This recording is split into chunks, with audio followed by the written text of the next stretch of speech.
I'm going to start by throwing a bunch of numbers at you so you get some idea of what we're looking at this year in terms of the wave election. In 2004, the presidential race, George Bush defeated John Kerry 62 million to 59 million. In each case, that was a record number of votes that either of the parties had ever gotten in the presidential election. And in 2004, the total vote was 21 million more than in the prior election, 2000, which is really astonishing because population growth didn't go anywhere near by that percentage increase.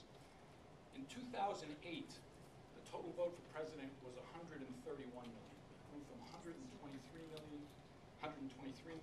in 2004 to 131 million. That's a good solid number, but it's about 6 or 7%. So even though there was a lot of talk about the tremendous enthusiasm, the total vote increased by a lot less than it did from 2000 to 2004.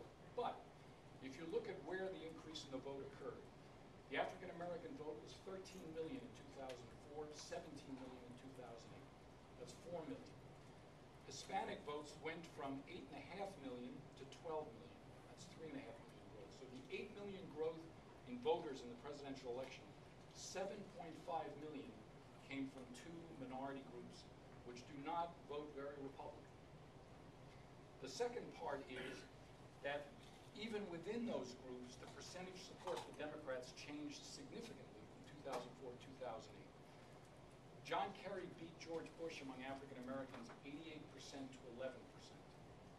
In 2008, Obama defeated McCain 95% to 4% among African Americans.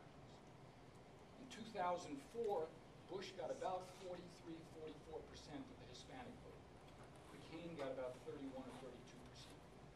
The net impact was, if you look at what happened over a 4-year period, Bush won by 3 million, Obama won by 9.5 million popular votes. The vote for McCain was not that much lower than the vote for Bush in 2004. He got 60 million votes, Bush got 62 million. The Republican vote dropped 2 million. The Democratic vote grew by 10.5 million, 59 to 69.5 million. So you had a net shift, 3 million margin for the Republican to 9.5 million margin for the Democrat in the space of 4 years. 12.5 million votes, that's fairly significant. And where did it come from? About 5 million of it came among African Americans, 2.5 million growth in the margin among Hispanics, and 5 million a reduction in the margin for Republicans among white voters. For anyone who claims that America is a racist country, the evidence in 2008 is that white voters supported Barack Obama substantially more than they did John Kerry in 2004. Now what happens this year? Now we're in an off-year election. In general, the turnout in an off-year election is somewhere between 60 and 70% of what it is in a presidential election year. But the reduction is not equal among all groups. Typically, in off-year elections, minority turnout is lower. That'll be particularly the case this year because Barack Obama is not at the top of the ticket. And the white vote as a share of the total vote will be higher. I also think it is highly likely this year that the distribution between Republicans and Democrats among white voters will be much heavier Republican than it was in 2008. I also think it will be heavier even than it was in the presidential election year of 2004. That gives you a little bit of a background in what we're dealing with.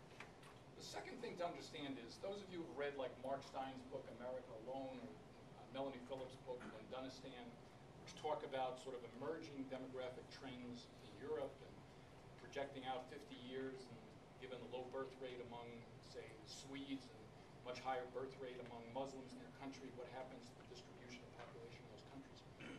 The United States is far further along than other countries in terms of what I'll call true diversity. The least white country in Europe is over 85% white at this point.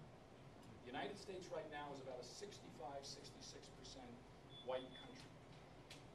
This year will be the first time in history that whites are fewer than 50% of all births in the United States. And so America is moving far faster than any other country in Europe in terms of becoming a predominantly minority country, a majority minority country. There is no question that that trend will continue. The Hispanic birth rate is almost double the birth rate among all other Americans at this point.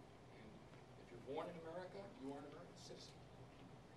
So I'll start because I think there's going to be some good news on November 2nd.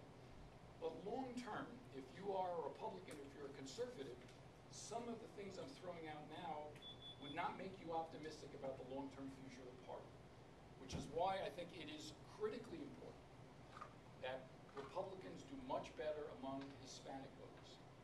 Long term, I think the African American vote will remain largely Democratic. Might not always be 95%, but it's probably going to be 88 to 90%. We can argue all we want about how it would be, we wish Jews were essentially less in need of psychiatric care in terms of their voting. But the facts of life are that 70 to 75% of Jews are going to vote Democratic. That's changing slightly because of demographics within the Jewish community. The Orthodox percentage of the population is growing. They're the most Republican-leaning part of the population. Low birth rate intermarriage among secular Jews, and the mix is changing. But it's changing at a very sort of modest rate. We were 4% of the population in 1950. We're 2% of the population now. We matter less and less to the outcome of elections. And that's a fact of life. So turning around the Jewish vote so we get 40% for Republicans, it would be nice. But getting the Republican share of Hispanic votes from 35% to 45%, that's a huge deal. So that's, I think, kind of important background to start.